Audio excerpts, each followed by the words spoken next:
ainsi que vos collègues vice-présidents qui sont de séance dans la salle. Chers collègues, je vous salue. Monsieur le ministre, bonsoir. Le ministre des Mines et de la Géologie, je vous salue, ainsi que vos collègues du travail, du dialogue social et des relations avec les institutions.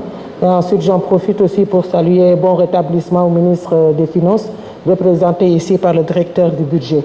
Je salue aussi vos collaborateurs, tous en leur rang, titre, grades et qualités, et tout protocole respecté. Monsieur le ministre, tous nos vœux et prières pour relever les défis du secteur, parce qu'on sait qu'aujourd'hui, vous l'avez pris des mains d'une grande sœur qui était très dynamique, connaisseuse du secteur et qui a pu quand même le développer. En tout cas, monsieur le ministre, tous nos vœux vous accompagnent. Monsieur le ministre, le 10 septembre 2020, il y avait un décret qui a été pris par rapport aux modalités, disons, d'opération, de fonctionnalité et tout ce qui concerne en tout cas la fonction.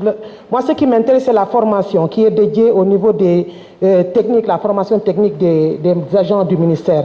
Mais je dis qu'aujourd'hui, comme on parle de gestion, surtout dans les zones où il y a les collectivités territoriales, il faudrait penser à les impliquer, comme vous devez prendre un arrêté. Et je ne sais pas qu'est-ce qui fait la lenteur de cet arrêté qui doit être pris. On dit que c'est un arrêté interministériel, mais surtout de votre côté, pourquoi il y a cette lenteur. Mais en tout cas, impliquer surtout les collectivités territoriales et peut-être les populations qui sont au niveau de ces zones. L'autre arme, c'est pour les fonds de réhabilitation. Peut-être que là, vous pouvez nous éclairer sur les fonds déjà qui doivent être constitués, parce que je crois que ce fonds de réhabilitation est déjà mis en place.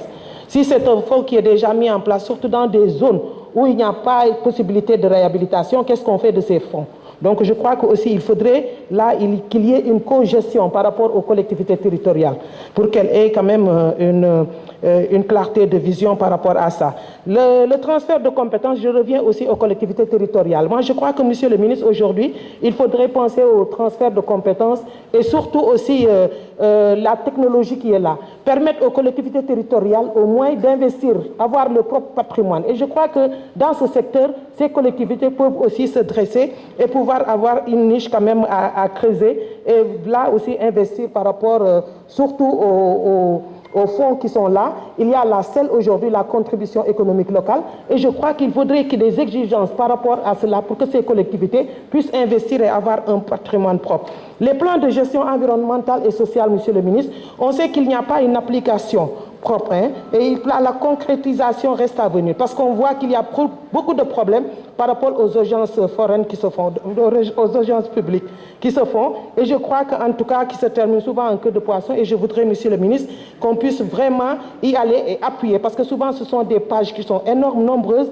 et on ne peut pas tout le temps les regarder. Monsieur le ministre, travaillez sur le contenu local. Là, je vous l'avais dit au niveau de la commission, je crois qu'aujourd'hui, il faudrait que le secteur minier ait son contenu local. Et c'est important. La RSE, on l'a déterminé tout à l'heure, il faudrait laisser la RSE, essayer de voir des textes clairs. Pourquoi ne pas, avec les activités qui se font au niveau de ces sites, qu'il y ait un pourcentage sur l'activité menée. Ce pourcentage est donné directement aux collectivités territoriales. Moi, je crois qu'aujourd'hui, il faut progresser. Il y a des réformes qui se font dans le secteur et c'est important que vous puissiez au moins les accompagner.